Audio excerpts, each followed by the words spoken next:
சமூக ஆர்வலரான அன்னை வி.ஜி. சரவணன் அவர்கள் கடந்த 4 ஆண்டுகளுக்கும் மேலாக ஸ்ரீவைகுண்ட தொகுதி மற்றும் அதன் சுற்று வட்டார பகுதிகளில் உள்ள ஆதரவற்ற ஏழை எளியவர்களுக்கு இல்லம் தேடி மதிய உணவு மற்றும் இரவு உணவு திட்டத்தை ஏற்படுத்தி உணவு வழங்கி வருகிறார்.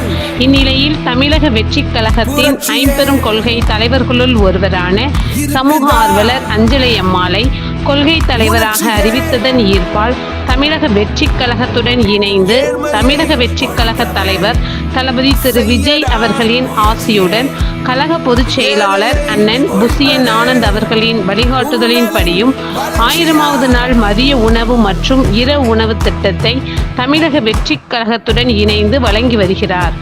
24/8/2025 அன்று 1167வது நாளாக ஏரல், உண்டியலூர், ஸ்ரீவைகுண்டம், கோட்டைக்காடு, சிறுதண்டநல்லூர் மற்றும் கீழமங்கலக்குறிச்சி அதன் சுற்று வட்டார பகுதிகளில் உள்ள 158 ஆதரவற்ற ஏழை எளியவர்களுக்கு தமிழக வெற்றிக் கழகம் தூத்துக்குடி மேற்கு மாவட்டம் சமூக ஆர்வலரான அன்னை வி.ஜி. சரவணன் அவர்களின் சார்பில் மதிய உணவாக முட்டையுடன் கூடிய சிக்கன் குழம்பு சாப்பாடு வழங்கப்பட்டது.